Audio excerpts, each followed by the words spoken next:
नमस्कार दोस्तों, knowledge for curious में आपका बहुत बहुत स्वागत है। और आज हम पढ़ेंगे चोर की कहानी। चोर की कहानी, जी हाँ, चोर की कहानी, क्योंकि ये चोर की कहानी आपको सिखाएगी कि बुरा आदमी अपनी बुराई भले जारी रखे, अच्छे आदमी को अपनी अच्छाई नहीं छोड़ना चाहिए। अगर अच्छा आदमी अपनी अच्छाई पे बने रहता है तो बुरे आदमी पे भी उस अच्छाई का असर जरूर होता है। तो अगर आपके अंदर भी जो अच्छाई है उसको आप बनाए रखेंगे तो आपके आसपास की बुराई खुद ब खुद खत्म होगी। ये कहानी लिखी है रस्किन बॉन्ड ने, one of my favourite authors. Indian है नाम से और इनके कलर से, यानी स्किन कॉम्प्लेक्शन से हो सकता है आपको लगे कि ये फॉरेनर है, बट जी नहीं, ये हमारे हिंदुस्तान की धरती का एक ऑथर है जो अभी मसूरी में रह रहे हैं फिलहाल अपनी फैमिली के साथ। मसूरी में मैं खुद 4-5 बार गया हूं। हर बार मैंने देखा कि वहां पे बहुत छोटी सी जगह है मसूरी, एक माल रोड है, मुश्किल से 5 किलोमीटर के एरिया में पूरा मसूरी बसा हुआ होगा, मुश्किल से 5 किलोमीटर। उसमें भी आपको एक सेंट्रल लाइब्रेरी मिलेगी और कम से कम 6 दुकानें मिलेंगी किताबों की। अब सोचो 5 किलोमीटर का एरिया, कम से कम 6 दुकानें किताबों की, हर जगह रस्किन बॉन्ड की तस्वीर, रस्किन बॉन्ड की किताबें आपको जरूर मिलेगी। सेंट्रल लाइब्रेरी यानी किताबों का केंद्र है एक तरह से। वहां पे बहुत लोग आते हैं, मेरे सामने लोग आए, 1500-2000 की किताबों की हाल शॉपिंग करके गए और मैंने खुद वहां से किताबें खरीदी। मैं जब जाता हूँ हर साल करीब करीब, तो मैं भी कुछ बुक्स वहां से लेता हूँ। उस मसूरी से ये है, काफी इनका यू कैन से नाम है वहां पर। इनफैक्ट इंडियन काउंसिल जो है हमारी चाइल्ड एजुकेशन की, जैसे एनसीईआरटी है, ऐसा ही एक काउंसिल है बच्चों की एजुकेशन पे जो फोकस करता है। उसके अनुसार रस्किन बॉन्ड का जो लिटरेचर है लिखा हुआ, इनकी जो स्टोरीज है, ये चिल्ड्रन लिटरेचर के लिए बहुत ज्यादा फायदेमंद है।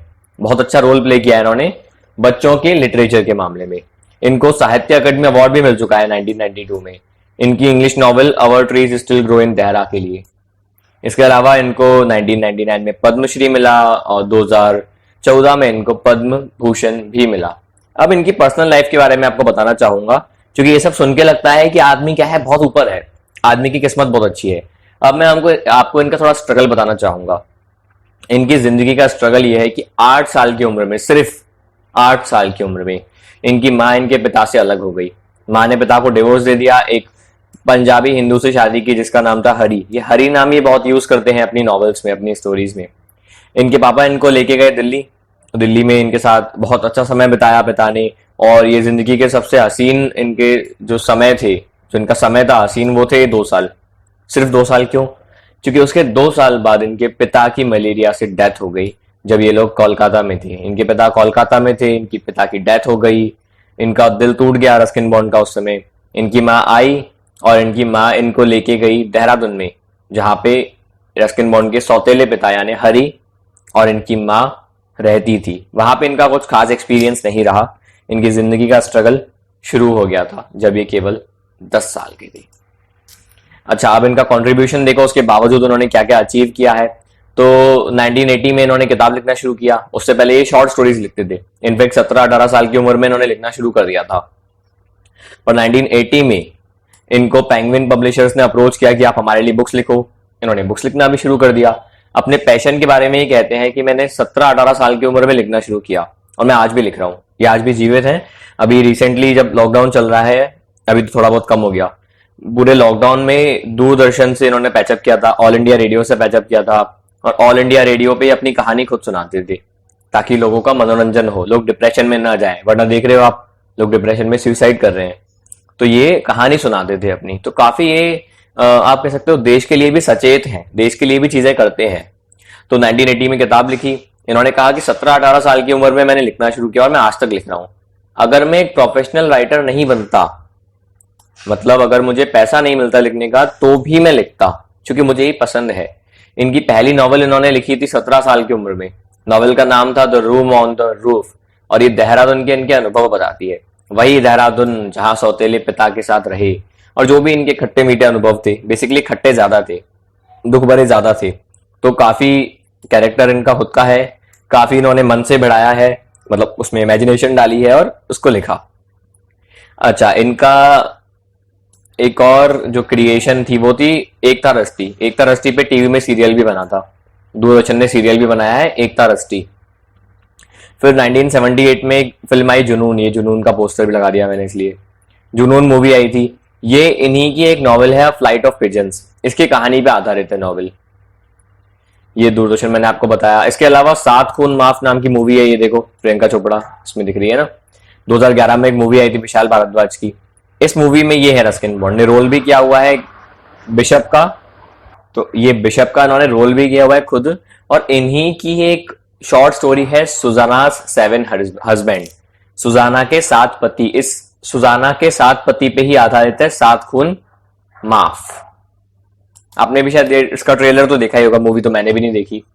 अच्छा, इस कहानी की बात करूं तो इस कहानी में क्या होगा, एक 15 साल का लड़का है जो कि चोर है। मैंने आपको कहा था अच्छाई और बुराई, तो चोर होना एक तरह से बुराई है, हालांकि बाद में ही अच्छा बन जाएगा।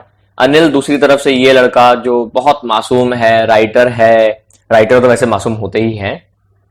तो ये एक 25 साल का व्यक्ति है और इसकी जो भोलापन है इस लड़के का, इसका भोलापन, इसकी सादगी इस 15 साल के बच्चे को बदल देता है। क्योंकि आखिर है तो यार 15 साल का ही ना, तो कहीं ना कहीं दिल में एक मासूमियत तो होती है। बस वो गरीबी की वजह से चोर बन गया और वो मासूमियत छुप गई। बढ़ते हैं कहानी की तरफ। कहानी शुरू होती है आई से। आई मतलब यहाँ पे चोर की तरफ से कहा गया है, चोर की तरफ से ऑटोबायोग्राफिकल वे में कहा गया है। तो चोर कहता है कि मैं अब तक एक चोर था जब मैं अनिल से मिला। हालांकि मैं सिर्फ 15 साल का था पर काफी अनुभवी था और काफी अच्छे से मैं चोरी कर सकता था। मतलब मेरा हाथ काफी साफ था, बहुत अच्छे से हाथ की सफाई में करता था। अनिल उस समय रेसलिंग का एक मैच देख रहा था जब मैं उसके पास गया। हो सकता है वो लाइव देख रहा हो कुश्ती के मैदान में, या फिर कहीं पर टीवी में देख रहा हो किसी दुकान पर, लेकिन बाहर था अपने घर से वो पक्का। तो वो रेसलिंग का एक मैच देख रहा था। मैं उसके पास गया और अनिल के बारे में वो बताता है कि एक लंबा सा पतला सा व्यक्ति, बहुत ही भोला भाला, रिलैक्स, जो जैसा मेरे को चाहिए था अपने पर्पस के लिए, मतलब अपने काम के लिए, उल्लू बनाने के लिए, जेब काटने के लिए, यू कैन से जेब काटना या लूटना। तो वो कहता है रिसेंटली, मतलब ऑफ लेट मतलब होता है रिसेंटली, तो हाल ही में मैंने बहुत टाइम से कोई चोरी तो की नहीं थी। तो मुझे लगा कि मैं इसका विश्वास कैसे जीतूं, बहुत आसानी से जीत सकता हूं। तो मैंने उसके पास जाकर बोला कि तुम भी रेसलर की तरह दिखते हो। मतलब फुसलाया मैंने उसको, क्योंकि थोड़ा सा जो फ्लैटरी होती है, मतलब चापलूसी अगर आप कर दो तो दोस्ती में आसानी हो जाती है। आप किसी के पास जाओ, तारीफ करो, जेन्यून तारीफ करो, तो दोस्ती होने में आसानी होती है। उसने कहा तुम भी लगते हो। इससे मैं थोड़ा डिस्करेज हो गया। अब डिस्करेज में क्यों हुआ? डिस्करेज में इसलिए हुआ क्योंकि मैं काफी पतला लगता था। अब मैं पतला दिख रहा हूं, ये मुझे रेसलर कह रहा है, तो समझ में नहीं आया ये क्या हो रहा है। पर मैंने फिर भी कोशिश की। तो मैं चाहता नहीं था पर फिर भी मैंने बोला मॉडेस्टली, मतलब जब नहीं चाहता था फिर भी बोला कि हाँ हाँ मैं कभी कभी कुश्ती भी कर लेता हूँ। उसने मुझसे मेरा नाम पूछा, व्हाट्स योर नेम। मैंने कहा हरी सिंह। मैंने झूठ बोला क्योंकि मैं हर महीने अपना नाम बदलता हूं ताकि पुलिस और मेरे जो पुराने मालिक हैं जिनको मैं लूट चुका हूं वो मुझे न पहचान पाए। इस इंट्रोडक्शन के बाद अनिल ने रेसलर्स की बात करना शुरू की जिनकी बॉडी पे तेल लगा हुआ होता है, जो आवाज निकालते हैं, दहाड़ते हैं, पटकते हैं लोगों को, लड़ाई करते हैं। वो बोल रहा था, मैं सुन रहा था क्योंकि मेरे पास बोलने को कुछ था ही नहीं, जानकारी नहीं थी। उसके बाद अनिल उठा और चलने लगा। मैंने भी उसको फॉलो करना शुरू किया। मैंने उससे फिर से हेलो बोला, उसने मुझे स्माइल दी और मैंने उससे कह दिया कि मैं आपके लिए कुछ काम करना चाहता हूँ। ये मेरी स्ट्रेटेजी थी कि वो मुझे काम पे रखेगा और एक दिन मौका देख के मैं पैसे उड़ा लूंगा। उसने कहा मैं तुम्हें पैसे नहीं दे सकता। अब मैंने सोचा कि शायद मैंने एक गलत आदमी को पकड़ लिया, जो मुझे नौकरी के लिए पैसे नहीं दे सकता, वो उसको मैं क्या लूटूंगा। अच्छा, फिर मैंने उससे पूछा क्या तुम मुझे खिला सकते हो? उसने कहा क्या तुम पका सकते हो? मैंने कहा मैं पका सकता हूँ। मैंने फिर से झूठ बोला। उसने कहा ठीक है, अगर तुम खाना बना सकते हो तो मैं तुम्हें खिला भी सकता हूँ। तो वो मुझे अपने रूम पे ले गया। जमुना स्वीट शॉप को पार करते हुए हम उसके रूम में पहुंचे। उसने मुझे कहा कि तुम इस बैल्कनी में सो सकते हो।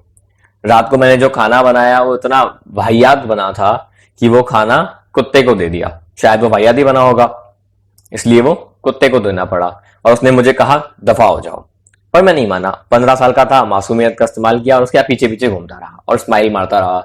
वो अपने आप को कंट्रोल नहीं कर पाया, वो हंस दिया। उसने बाद में मेरे सिर पे हाथ रखा और कहा कोई बात नहीं, मैं तुम्हें खाना बनाना सिखाऊंगा। उसने मुझे मेरा नाम लिखना सिखाया और ये भी कहा कि मुझे वो सेंटेंस लिखना भी सिखाएगा। सेंटेंस मतलब जैसे लिखा हुआ ना, to write whole sentence, I am Hari Singh, I live here, इस तरीके के सेंटेंस भी सिखाएगा। और मुझे गुणा भाग करना, यानी नंबर्स को ऐड करना, यानी 2 और 2 4, 256 और 200 456, इस तरीके से वो नंबर्स ऐड करना भी सिखाएगा। मैं बहुत खुश था, मैं कृतज्ञ था, ग्रेटफुल, मतलब मुझे बहुत खुशी महसूस हो रही थी कि वाह, पहली बार जिंदगी में कोई मेरी इतनी केयर कर रहा है, कोई पढ़ा रहा है। मुझे ये भी मालूम था कि अगर मैं लिखना सीख जाऊं एक एजुकेटेड मैन की तरह, तो कोई लिमिट नहीं होगी उसमें जो मैं अचीव कर सकता हूं। अब आप सबको पता है ना, पढ़ाई में वो ताकत है। पढ़ाई में ही तो वो शक्ति है कि हमारे देश में ही न जाने कितने ऐसे लोग पैदा हुए जो गरीबी में पैदा हुए थे। एक व्यक्ति था जिसका नाम था रामनाथ, जो एक गांव में पैदा हुआ और गांव का सबसे जो लोअर कास्ट थी उसमें पैदा हुआ। पढ़ाई के दम पे वो आज कौन है? वो हमारे आदरणीय राष्ट्रपति रामनाथ कोविंद जी हैं। तो कहां जीरो से कहां आज राष्ट्रपति हैं? तो पढ़ाई के दम पे। शास्त्री जी पढ़ाई के दम पे। तो पढ़ाई ऐसी चीज है जिससे मैं जो कर सकता हूं उसके कोई लिमिट नहीं है, ये मुझे पता था उस चोर को। फिर वो कहते हैं बहुत अच्छा था उसके लिए काम करना, अनिल के लिए। मैं सुबह चाय बनाता था उसके लिए, फिर बाद में मैं अपना टाइम देता था सप्लाईज लाने में, मतलब सब्जी लाया, आटा लाया, और कभी कभी मैं 1 रुपया या अक्सर मैं 1 रुपया तो मार ही लेता था बीच में। लाइक 12 का सामान लाया, 11 में मिल गया, 1 रुपया मार लिया। और मुझे लगता है कि अनिल को पता था ये बात कि मैं ऐसे पैसे मार रहा हूं बीच में, पर उसको फर्क नहीं पड़ा, उसने ध्यान भी नहीं दिया इस बात पे। अनिल के पैसों की बात करें तो अनिल बहुत अनयूजुअली पैसे कमाता था, फिट्स एंड स्टार्ट्स, रुक रुक के। कभी उस पर इतना पैसा होता था कि वो पैसा नहीं होता था कि वो बोरो करता था, उधार लेना पड़ता था। कभी इतना ज्यादा पैसा था कि वो उधार देता था। वो हमेशा अपने चेक की चिंता करता था। जैसे ही चेक आए वो सेलिब्रेट करने लगता था। ऐसा लगता है कि वो शायद मैगजीन्स के लिए लिखता था। बहुत अजीब तरीका है पैसे कमाने का। एक शाम को वो घर पे आया कुछ पैसे लेकर, बंडल था, जैसे पापा लोग लाते हैं ना आप लोग की भी जब सैलरी मिलती है, व्यापारी हैं अगर तो पेमेंट मिलता है, तो बंडल ऑफ नोट्स वो लेकर आया, मतलब पैसों की गड्डी लेके आया। और उसने बताया कि मैंने किताब लिखी, पब्लिशर को बेची, जिसके मुझे पैसे मिले हैं। रात को उसने क्या किया, गद्दे के नीचे पैसे को रख दिया। उस समय से तिजोरियां तो होती नहीं थी, ना एटीएम था या बैंक थी ज्यादा, तो गद्दे के नीचे उसने पैसे रख दिए रात को। मैं अनिल के लिए 1 महीने से काम कर रहा था, मतलब 1 महीना हो गया, और मैंने खाली उसको लूटा किसमें था, शॉपिंग पे, वही रोज का 1 रुपया मारना। उसके अलावा मैंने कुछ भी नहीं किया था मेरी लाइन ऑफ वर्क में, यानी बेईमानी से मैंने कुछ भी नहीं किया था। मेरे पास सारी अपॉर्चुनिटी भी थी करने की। अनिल ने मुझे दरवाजे की चाबी दे रखी थी, मैं जब चाहता आता, जब चाहता चले जाता। आज तक मुझे जितने भी लोग मिले हैं, मैंने जितनों के लिए भी काम किया, सबसे ज्यादा भरोसा मुझ पे अनिल ने किया था। इसीलिए ही शायद उसको लूटना थोड़ा कठिन था, क्योंकि एक लालची आदमी को लूटना बहुत आसान होता है, क्योंकि वो लूट भी सकता है, उसको क्या फर्क पड़ेगा। लेकिन एक केयरलेस आदमी को लूटना, एक बेपरवाह आदमी को लूटना काफी कठिन होता है, क्योंकि वो ध्यान भी नहीं देगा। अगर वो लुट गया तो वो बहुत ज्यादा चिंता नहीं करेगा। अब आप लालची आदमी को देखो, अगर आपने मर्चेंट ऑफ वेनिस पढ़ी हो तो आपको पता होगा, उसमें एक कैरेक्टर था ना, जो एक जीव था, उसको कितनी चिंता होती थी, बेटी की चिंता नहीं, पैसों की चिंता थी। या अपने आसपास देख लो, कोई लालची आदमी हो जो दुकानदार हो, लूटता हो जो लोगों को, अगर उसके 10 रुपए का बिस्किट भी गायब हो गया तो वो चिंतित हो जाएगा। और एक ईमानदार दुकानदार है जो लूटता नहीं है, उसका 10 रुपए का अगर कुछ गुम हो गया, चूहा खा गया, तो वो चिंता ज्यादा नहीं करेगा, पॉजिटिवली देखेगा। तो एक आदमी जो लालची है ना, उसको कोई दिक्कत, उसको दुख होता है तो मजा आता है। लेकिन एक बेपरवाह आदमी को लूटो ना तो वो गौर भी नहीं करता, इससे क्या पूरा मजा करके हो जाता है। हमको उल्टा दुख होता है, चोर को। अब ये समय था कि मैं कोई रियल वर्क करूं, मतलब अच्छे से हाथ की सफाई करूं। मैंने खुद से कहा यार मैं आउट ऑफ प्रैक्टिस हो गया हूं, बहुत टाइम से कोई चोरी नहीं की, और अब अगर मैं आज पैसा नहीं लूंगा तो फिर ये पैसा क्या करेगा, बंदा उड़ा देगा अपने दोस्तों पे, क्योंकि जैसे ही इसके पास पैसा आता है तो सेलिब्रेट करने चले जाता है। और आफ्टर ऑल मुझे पैसे तो देता नहीं है, मैंने 1 महीने से उसके लिए खाना पकाया, चाय बनाई, तो मुझे पैसे तो ये देता नहीं है, तो चल मैं चोरी कर ही लेता हूँ, मतलब खुद को मना लिया। अब अनिल सो रहा था, चांद की रोशनी बैल्कनी में आ रही थी और बेड पे गिर रही थी। मैं फ्लोर पे बैठ गया, मतलब देखो सीन समझो, ये बैल्कनी आपको दिख रही होगी, इसलिए मैंने इमेज ऐसे लगाई है, ये बैल्कनी। तो चांद की रोशनी आ रही है, बैल्कनी में गिर रही है, बैल्कनी से होते हुए जहां पे अनिल सो रहा है उसके ऊपर भी गिर रही है। ये रहा अनिल सो रहा है ना, इसके ऊपर भी ये देखो खिड़की से चांद की रोशनी आ रही है। और मैं फ्लोर पे बैठ गया, मतलब मैं बैल्कनी से आया और इस तरह से जमीन पे बैठ गया। मैं बैठा इस सिचुएशन के हिसाब से। अब मैंने सोचा कि अगर मैं पैसे अभी चुरा लूं तो 10:30 बजे वाली जो ट्रेन लखनऊ जाती है वहां में पहुंच, उसमें मैं उसको मतलब मैं पकड़ लूंगा, कैच कर लूंगा और ट्रेन को और चले जाऊंगा। तो मैं बैल्कनी से ब्लैंकेट मतलब कंबल से अपने निकला, उसके बेड की तरफ गया। अनिल बहुत शांति से सो रहा था, उसका जो चेहरा था बहुत क्लियर था और अनलाइंड था, मतलब ना बुढ़ापे की कोई झुर्रियां, बुढ़ापा तो था ही नहीं, 25 साल की उम्र थी। मतलब कोई झुर्रियां नहीं थी, ना कोई शिकन थी, यानी एक तरह से रिलैक्स था बहुत ज्यादा वो। इनफैक्ट मेरे चेहरे पे स्कार्स है, मेरी मतलब ये जो चोर है जिसका नकली नाम है हरी, उसके चेहरे पे स्कार्स है, मतलब यूं कह सकते हो वो चोट के निशान है, क्योंकि वो चोर है, कभी उसने लड़ाइयां भी की होगी, उसके बाद टेंशन भी होगी। पर अनिल का चेहरा रिलैक्स, ना कभी कोई लड़ाई, ना कोई चेहरे पे स्कार्स, ना कोई शिकन। मेरा हाथ उसके गद्दे में घुसा, नोटों के बंडल को ढूंढता हुआ, और जब मैंने वो पाया तो मैंने बिना किसी साउंड के नोटों का बंडल निकाल लिया। अनिल नींद में सांस ले रहा था, वो मेरी तरफ पलटा, मैं हैरान था। मैं जल्दी से उस रूम से बाहर निकल गया। अब मैं रोड पे था, मैं भागने लगा। वो जो पैसे थे मेरे, वेस्ट वेस्ट मतलब होता है कमर, ये देखो कमर में, मतलब यार पजामा था, मैंने आपको ये पैंट और बेल्ट दिखाया है, पजामे में इस तरीके से उसने पैसे घुसा दिए।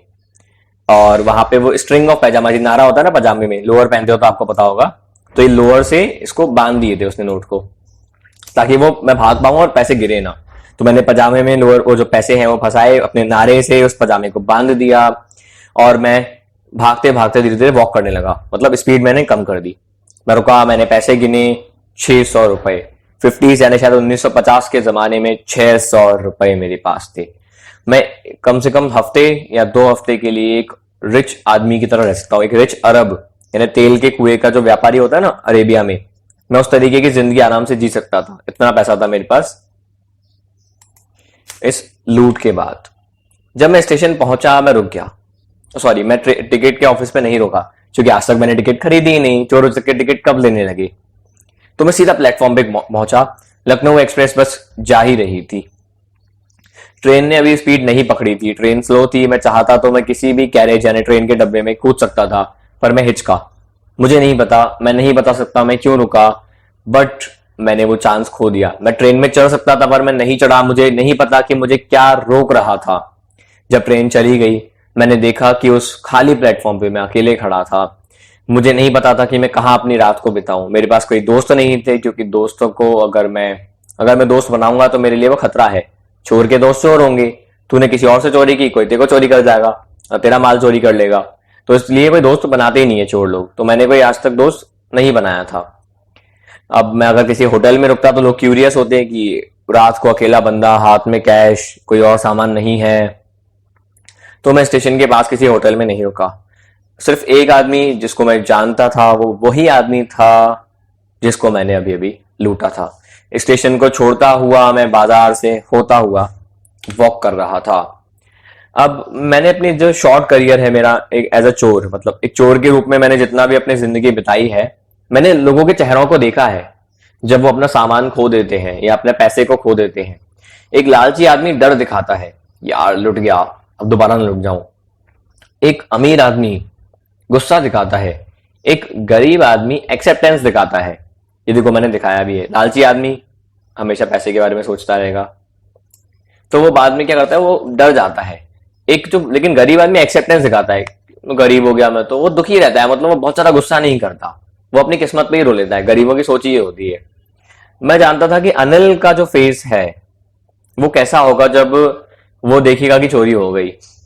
तो मैं ये जानता था कि वो दुखी होगा, लेकिन दुखी पैसों के होने पे नहीं होगा, वो दुखी होगा कि उसका विश्वास टूट गया। ये बात मुझे बहुत दुखी कर रही थी। 15 साल का था मैं, मतलब कचोट रही थी ये बात मुझे। तो मैंने I found my self in मैदान। मैदान मतलब होता है ग्राउंड, ये हिंदी वर्ड है मैदान। तो ऐसे मैं एक ग्राउंड में पहुंचा, एक बेंच पे बैठ गया। रात काफी ठंडी थी, नवंबर की शुरुआत हो चुकी थी और हल्की हल्की सी बारिश होने लगी। इसने मुझे और परेशान कर दिया।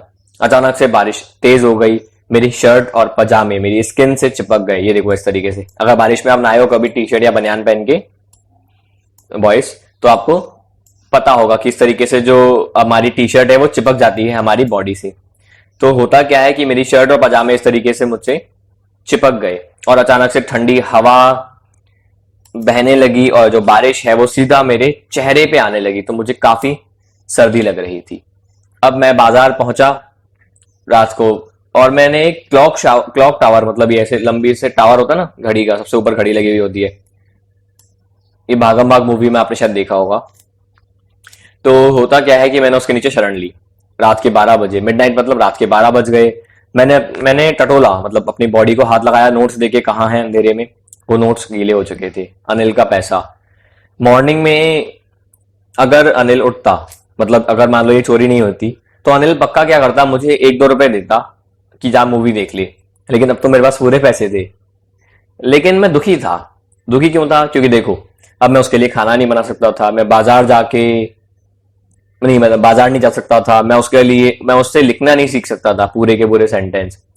मैं सब कुछ भूल चुका था चोरी के एक्साइटमेंट में। यानी अब पछता रहा है, इसके मन में आ रहा है कि यार चोरी नहीं करता तो क्या हो रहा होता।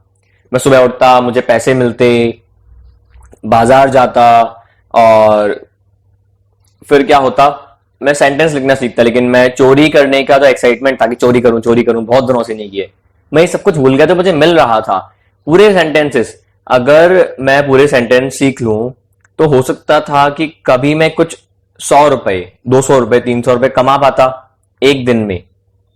और लेकिन चोरी करना काफी आसान है, पर जितना चोरी करना आसान है उतना पकड़े जाना भी आसान है। चोरी कैसी चीज है, आप कमा तो सकते हो पर पकड़े भी जाओगे। लेकिन अगर आपको एक सचमुच बड़ा आदमी बनना है, एक इज्जतदार आदमी बनना है, एक समझदार आदमी बनना है, तो आपको मेहनत करनी ही पड़ेगी। तो अब मुझे लगा मुझे जाना चाहिए अनिल के पास, ताकि मैं लिखना पढ़ना सीख पाऊं। मैं पढ़ाई के लिए बना हूं, चोरी के लिए नहीं बना। Self motivation. मैं भागा उस रूम में, बहुत नर्वस था मैं, क्योंकि देखो चोरी करना आसान होता है, माल उठा लो किसी को पता ना चले, पर सामान रखो और किसी को पता ना चले वो तो रिस्की है। क्योंकि आपको रखते हुए किसी ने देखा तो वो समझेगा कि आप चोरी कर रहे हो। मैंने धीरे से दरवाजा खोला और मैं डोरवे पे खड़ा हो गया, मतलब वही दरवाजे पे खड़ा हो गया। क्लाउडेड मूनलाइट थी, अंधेरा था काफी ज्यादा। मून मतलब देखो बारिश पड़ गई ना, तो जब बारिश पड़ती है, बादल आते हैं, तो चांद की रोशनी उतनी क्लियर नहीं होती। अनिल अभी भी सो रहा था। मैं उसके सिराहने पर गया, मेरा हाथ जिसमें नोट थे, मैंने जब उसके नोट रख रहा था तो उसकी सांस मेरे हाथ पे आई। मैं वहां पे ठहरा रहा, मतलब उसकी सांस, उसकी नाक से निकलती हुई सांस मेरी हाथ पे पड़ रही थी। मैं उस समय रुका रहा, और जैसे ही मेरे को अंधेरे में, उसका अंधेरा था ऑफ कोर्स, तो मुझे एज मिला, मतलब मैट्रेस मिली, तो मैंने सीधा अपना हाथ घुसाया, नोट अंदर रख दिए। अगली सुबह मैं उठा। अनिल, मैं काफी देर से उठा, अनिल ने मेरे लिए पहले से ही चाय बना दी थी। वो मेरी तरफ हाथ बढ़ाता है, उसकी 2 उंगलियों के बीच में 50 का नोट था। मेरा हार्ट मतलब दिल, मेरा हार्ट सैंक हो गया, मतलब मैं निराश हो गया। मुझे लगा मैं पकड़ा गया, तभी वो मुझे पैसे दे रहा है शायद भगाने के लिए। तो वो मुझे कहता है कि मैंने कल कुछ पैसे कमाए थे और अब तुम्हें पैसे दिए जाएंगे रोज के। मेरी स्पिरिट्स रोज, मतलब मैं एकदम खुश हो गया, अरे वाह मैं नहीं पकड़ा गया। लेकिन जब मैंने उस नोट को उठाया तो मैंने देखा कि रात की बारिश से वो नोट अभी भी भीगा हुआ था। और उसने कहा, अब समझ रहे हो, भीगा हुआ था, यानी उसको पता था कि नोट भीगे हैं। भाई रात को पड़े पड़े नोट कैसे भीगेंगे, यानी उसको पता था कि मैंने चोरी की है, पर वो एकदम रिलैक्स था। वो कहता है आज हम सेंटेंस लिखना सीखेंगे। उसने कहा, उसको पता था, पर ना उसके होठों ने ना उसकी आंखों ने कुछ कहा। मैंने भी स्माइल किया उसको देख के, और ये स्माइल आई बिना किसी एफर्ट के, यानी उसकी नेकी ने मेरे दिल को छू लिया था। तो ये थी कहानी जहां 25 साल का एक ईमानदार व्यक्ति अपनी अच्छाई से 15 साल के एक मासूम बच्चे को, जिसके मन की अच्छाई को चोरी करने की आदत ने रोक के रखा था, पकड़ के रखा था, उस बच्चे को बदल देता है। और वो बच्चा भी कोई कम नहीं है, बच्चे ने भी अपने अंदर की इस बुराई को हराया और वो पढ़ाई की तरफ आगे बढ़ा। तो आप समझ सकते हो कितनी खुशकिस्मती है अगर आपको पढ़ाई मिली है। इससे पहले कि वीडियो खत्म हो, मैं आपको कुछ चीजें बताना चाहूंगा। अगर आपको मुझसे क्लास 10th का पूरा इंग्लिश पढ़ना है तो आप ये ऑनलाइन क्लासेस ज्वाइन कर सकते हो। यहाँ पे हम लोग साइंस, सोशल, मैथ्स, इन सब के लिए सेपरेट फैकल्टीज आपको इंग्लिश पढ़ाते हैं। अगर आप क्लास 12th में हो या आपका कोई मित्र, आपका कोई भाई क्लास 12th में है, तो मैं उसकी भी लाइव क्लास लेता हूँ और पूरा का पूरा कोर्स करवाता हूँ विथ नोट्स। अगर आपको ये वीडियो पसंद आई हो तो लाइक जरूर करो, अपने मित्रों के साथ, अपने सहपाठियों के साथ, अपने क्लासमेट्स के साथ उसको शेयर जरूर करो। सब्सक्राइब करके नोटिफिकेशंस का बटन दबा दो आगे की वीडियोस के लिए।